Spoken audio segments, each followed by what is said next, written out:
राधे राधे महाराज जी। महाराज जी, जीवन में रिश्तों में मधुरता, शांति और प्रकृति कैसे लाई जा सकती है?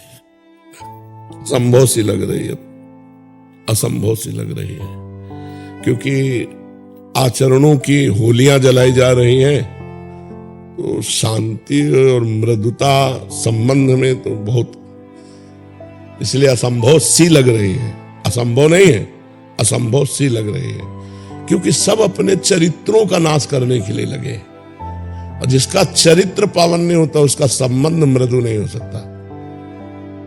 ये प्रश्न केवल आपके ही उत्तर का नहीं है। जब तक चरित्र पावन नहीं होगा तब तक संबंध पावन नहीं हो सकता, और संबंध पवित्र नहीं होगा तो मृदुता और शांति कैसे आ जाएंगी। आज हमको अंग्रेजी में एक सूत्र बताया था इन लोगों ने कि धन का नाश हुआ तो कुछ नाश नहीं हुआ, स्वास्थ्य का नाश हुआ तो कुछ नाश हुआ, चरित्र का नाश हुआ तो सब कुछ नाश हुआ। अब इसका उल्टा चल रहा है। हमें लगता है हम यदि अपने कर्तव्य का पालन करें और अपना चरित्र पवित्र रखें तो संबंध में मृदुता आ ही जाएगी। हमारा चरित्र पवित्र है तो हर संबंध हमारा पवित्र होगा। अब बताओ कैसे हम कहें कि पति पत्नी में मृदुता आ जाएगी? बॉयफ्रेंड वेकअप, बॉयफ्रेंड ब्रेकअप, ये क्या चरित्र है? गर्लफ्रेंड ब्रेकअप, फिर नवीन गर्लफ्रेंड, फिर ब्रेकअप। तो ऐसे व्यवहार वो अपने पति के साथ भी करेगी या पत्नी के साथ करेगी, मृदुता आएगी, माधुर्य आएगा उसके संबंध में? नहीं आएगा। अच्छा, अब नशा कर रहे, व्यभिचार कर रहे, तो बुद्धि इतनी भ्रष्ट है कि पूज्य जनों का मान करना भूल गए, माता पिता गुरुजनों का मान करना भूल गए। तो मृदुता आए तो कैसे आए? क्योंकि मृदुता आती है, विनम्रता आती है अध्यात्म से। अध्यात्म जीवन में रह नहीं गया तो कैसे आए? अगर आप अध्यात्मवान हैं, रोज अपने माता पिता के चरण छूते हैं, ब्रह्मचर्य से हैं, जब तक ब्याह नहीं हुआ, और ब्याह हुआ तो एक पति को भगवान मानकर या एक पत्नी को अर्धांग मानकर आप सेवन, देखो मृदुता ही मृदुता रहेगी। अपने प्यारे को सुख देने की भावना कर ले तो कभी कटुता आ ही नहीं सकती, और प्यारे से सुख लेने की भावना में ही कटुता आती है। और प्यार का मतलब होता है सुख देना। सुख लेने की भावना प्यार में नहीं होती, काम में होती, राग में होती, आसक्ति में होती, मोह में होती। सुख लेने की भावना प्यार में नहीं होती। और आजकल लोग प्यार प्यार करते हैं, प्यार का मतलब नहीं समझते हैं। प्यार का मतलब व्यभिचार नहीं है, प्यार का मतलब स्वार्थ की पूर्ति नहीं है। प्यार का मतलब होता है प्यारे को उत्तम मार्ग में चलाना। बोले फ्रेंड का मतलब क्या होता है? कुपथ निवार सुपंथ चलावा। जो कुपथ मार्ग से हटाकर सुपंथ में चला उसे फ्रेंड कहते हो। आज के फ्रेंड घसीट के सुपंथ से कुपंथ में डाल रहे हैं, तो कहां दोस्ती हुई? तो मृदुता, धैर्य, विचार, पवित्रता, विनय, ये दैवी संपदा है। ये भगवान के चरणों का आश्रय लेकर पवित्र आचरण से यदि हम नाम जप करें तो हम अपने क्या दूसरों के हृदय में ये बात ला सकते हैं। अगर हमारे हृदय में अपवित्रता है, आचरण में अपवित्रता है, तो फिर हम दूसरों में कहाँ मृदुता ला सकते हैं? पहले हमें खुद सुधरना होगा। एक एक को चरित्र जब तक ठीक नहीं होगा तब तक ये बात नहीं रहेगी। तो चरित्र को इस समय तो बिल्कुल कुछ समझे नहीं जा रहा है। चरित्र को तो बिल्कुल रद्दी कागज किया जा रहा है, और जबकि हमारे यहाँ भारत में चरित्र की ही पूजा होती है। रावण किस बात में कम था? उत्तम कुल पुलस्त करना थी, और विद्वान तो अद्भुत, और बलवान तो अद्भुत। क्या कमी क्या थी? चरित्रहीनता। बस चरित्रहीन होने के कारण पुतला जलाया जाता है। जिस वंश को राम जी प्रणाम करते हैं ना, उस वंश का था उत्तम कुल पुलस्त करनाती। भगवान ब्राह्मण वंश को नमस्कार करते, रघुवंश में प्रकट हुई। विद्वान शंकर जी का अद्वितीय भक्त।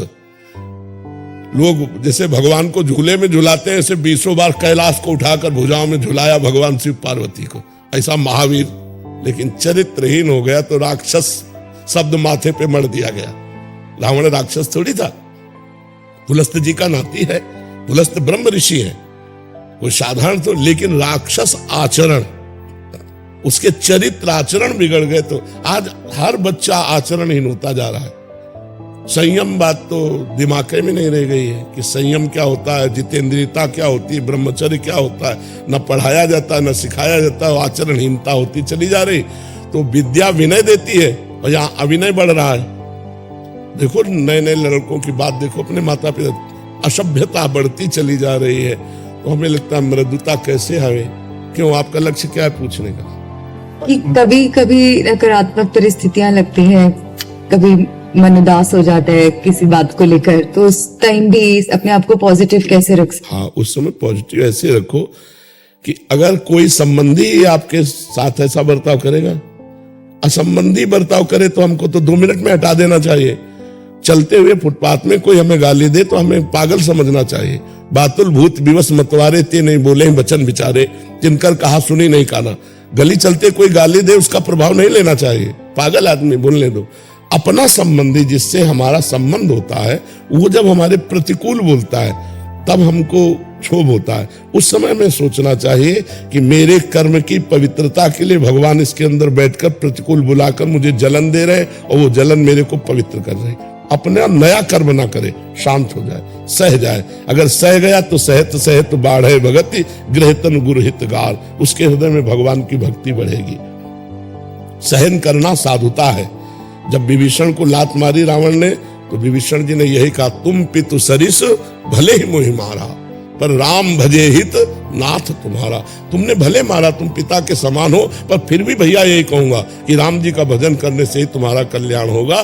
तो भगवान शंकर ने कहा, उमा संत कह यही बड़ाई, करत मंद जो करत हो। ये विभीषण संत है, वो मार रहा है, ये भलाई कर रहा है।